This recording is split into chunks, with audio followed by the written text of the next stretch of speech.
Your anniversary speaker, Prince Julian. I'm going to read a little bio first. So Julian Addams-Wolf is a multimedia outsider, artist, performer, and MC. Professional witch, experienced designer, and event producer now based out of Santa Fe.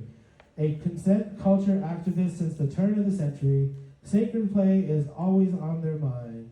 They are celebrating their 20th anniversary as Prince Julian, the first non-binary Pride title holder this year, the 50th anniversary of Pride in the land of enchantment.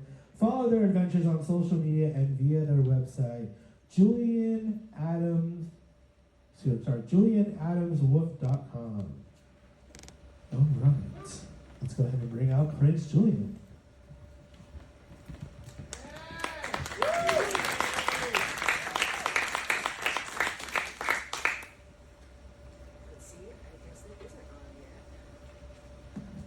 I believe it's on now. Excellent. Hi, everyone. I would say it's good to see you, but I can only see the judges, and it is good to see you. 30 years after the Christopher Street celebration, the theme for Albuquerque Pride was Pride, Not Prejudice, and they were recruiting for their pageant. The invitation was open, and as I was an established performer, producer, community organizer, fundraiser, and previous title holder in an adjacent queer community, this boy was one half of the first Rio Grande Leather title holding team with Daddy Ruben Gallegos. Thank you very much. I was encouraged to apply to run for a Pride title. After some strong consideration, I made it clear to the board at the time that with the current table and place settings, there was no room for me at the dinner party, metaphorically speaking. At the time, we didn't have a mixed title, and my concern was anyone running for Miss or Ms. was obligated to wear floor-length gowns for their formal wear. A dandy boy like me, who was neither a drag king nor queen, neither a woman nor a man, couldn't find an authentic path forward without a changing of the table for there to be a place for me as myself in my true colors. After some consideration, the board voted to update the, up to that point, quite limiting and frankly heteronormative pageant rules to include folks outside the binary, and the invitation became more inclusive for everyone. I considered how becoming even more visible as a genderqueer person, bisexual, relationship anarchist, and consent culture advocate might make a difference for folks who had not even considered such a creature as me might exist. I imagined that if my RSVP always included the caveat that there needs to be a place for me at the table, that would help move us in the direction of accessibility and inclusion being at the forefront of our minds, not an afterthought. Big labor now, less emotional labor later. That was the plan. I'd already grown accustomed to dealing with folks not getting whatever concept they didn't get about me, usually some element of my queerness. I'd also grown accustomed to dealing with bullying for most of my life. I imagined a world where I wasn't the odd one out. The bullies were the odd ones out at this multifaceted rainbow of a party around this great table. After putting my team together, and great thanks to the legendary Lady Midnight, I accepted the invite and ran as Prince Julian, hoping the Prince honorific I'd been given years before would serve in front of my name to help make the Ms. part of the title a little bit more palatable. As I was backstage in 2006, lacing up my white platform boots over my tuxedo pants, I thought of the pageant traditions and wondered what it would be like if I again got to share the stage with Anastasia and Adam, and then on our then distant anniversary years. We are so lucky they're both here tonight, by the way. I'm gonna perform, I'm so excited. 20 years ago, I won Ms. NM LGBTQ Pride as Prince Julian. Fast forward 2 decades.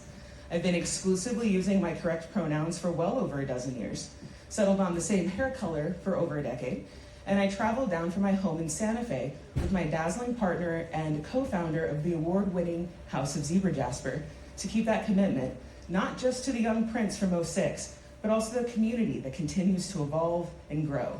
Y'all have come so far. And not just because we're celebrating another mix this year, but because bullies still exist in the world, I will continue to stand against them. I will continue to be audaciously myself in spite of myriad invitations to be quiet or complicit. I'm not good at being small, if y'all hadn't figured that out. I will continue to be visible for the baby bats and the grandsires who didn't know you could still be a thriving non-binary dandy after all of these years. Thank you. As the queer community moves into and beyond their 50th year, I hope we think frequently about the tables we are setting and to whom we are extending the invitations. Are we in danger of edging out of the main table a disenfranchised drag artist or an underrepresented group for a conservative queen so a corporate sponsor can have a place of honor? Do we have ramps so that everyone can physically get to the table? Are we paying the folks that are making the party happen? I strongly encourage everyone, each individual and every leader and organization member, to invite folks who will help you meet your future goals and who can keep you accountable so your parties can continue to keep improving. Consider today who will be at your table in 2046 or 2086. Remember, this queer elder goth loves you and hopes you are expressing yourself as loudly as you safely can. Please come find my work if you're curious. I'm on most platforms as Julian Addams with 2 Ds like the family, or Julian Monster, and they mention my website. I'm easy to Google. I'm also working with Journalism Collective 505-O-Matic on a series about 50 years of queer pride starting this month, so check us out at 505-O-Matic. See some of y'all at the Victory Brunch tomorrow. I will be laying down some vocals for you. Yes. I do still sing and dance. Thank you so much, Prince Julian. And once again, you can find him at Julian Addams-Wolf. That's Adams with 2Ds.com.